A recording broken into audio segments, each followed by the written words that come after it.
We're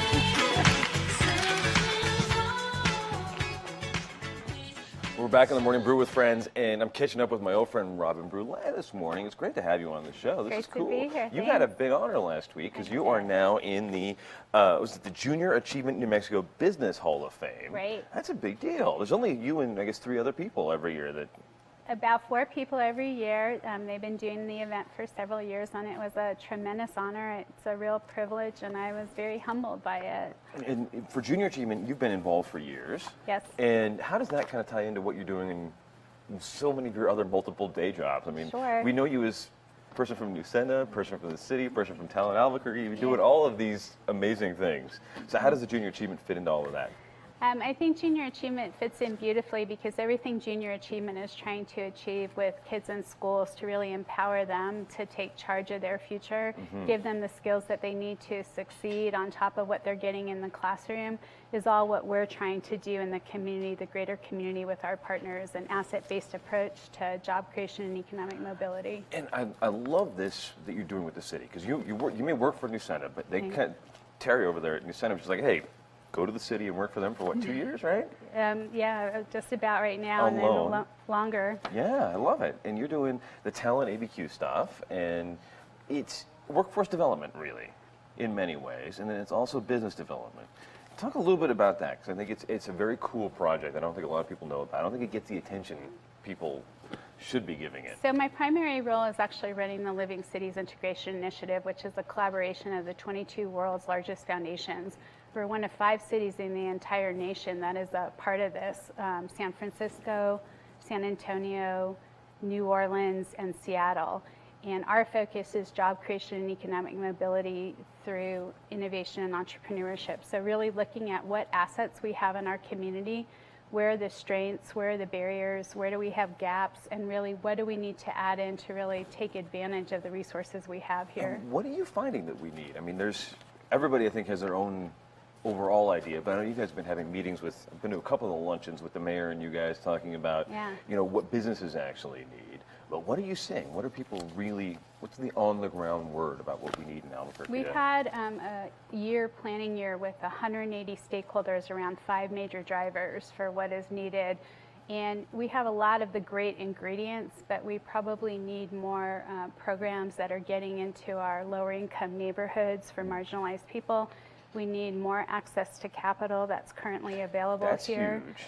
Access to capital is huge, and then we need more of a coordinated approach. So there's wonderful assets that are in our city right now, but really trying to figure out for people who are interested in this, what doorways that they can enter into and then continue on during their life cycle. And a big part of this is workforce development, which I think is just an interesting part of this because, I hear from a lot of business people, a lot of people are on the show that like they want to hire people, or they love it, but they can't find people who either have the skills or that can pass the drug test or that really have the hard skills, I guess, that people need. Am I right? Right. So that's where Talent ABQ comes in and disruptive hiring practices. So it's skills-based approach versus credential. And we're not saying to go away from degrees or certificates. Those are obviously vitally important. But what we find is our workforce actually has a lot more assets than people may imagine. And so you may get an individual who has 70% of what you needed as an employer. So to add on to their training, you've got the talent right there versus trying to seek it from outside. Right, and there's ways too with the skill up centers that people can say, oh, I'm 80% the way to whatever it may be. And you can go to the skill up centers in town. And there are, I believe, 5 of them? I don't know the exact number, but I know there's many, and they're growing. There's a lot of them. They're pretty cool. And all you do is basically, you want a job, you can show up, and you can just talk to the people there, take a couple of tests, and next thing you know, you find out where your skill sets are and what jobs are available that meet those. And then if you want to get a better job, they will line you up with training and education so that you can move on to the next level. And I love it. It's everything from basic coding all the way on up to some pretty advanced advanced techniques, am I right? It's a great coordinated approach to really help people with career and economic ladders and to really, again, take advantage of where people do have the assets and can contribute and just need perhaps a few extra resources to be able to get into those jobs. Right.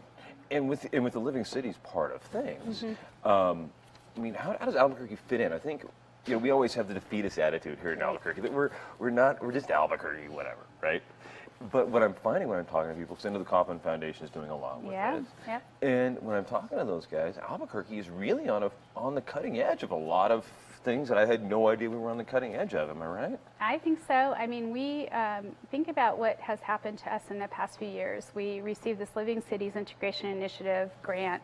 Again, one of 5 cities in the entire nation. That's huge. That's saying Albuquerque is taking an asset-based approach, really about empowering ourselves to change our trajectory. And this wasn't a small grant. It was like a $200,000 grant. Am I right? It was a $100,000 planning grant. However, the 22 largest foundations and financial institutions are a part of this, and the integration initiative is a long-term partnership with Living Cities. So the original 4 cities are going on their 8th year in partnership with this. So they see this as a long-term partnership, which is good for us. We have now a Bloomberg I-Team grant, all around innovations in government, which was $1.2 million.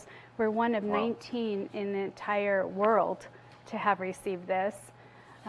Is that what paid for the new website at the city? No. No. Have you seen it? It looks really great. Yeah, I'm glad. Yes. But you know, how did you get involved? Because I know you yourself. I know this is more. It's a passion for you to do this kind of stuff. But how did you go from being, you know, from working at Nusenda, formerly New Mexico Educators Federal Credit Union, Very good. going from Nusenda to the city, and how did that kind of loan program, how did all of that happen and come to be? I think it's an interesting story. Yeah, I think visionary of our leaders' visionary goals. I've always had a strong partnership with philanthropy. I'm an Annie Casey Foundation Fellow, and I've created programs that have scaled nationally and partner with large philanthropic organizations.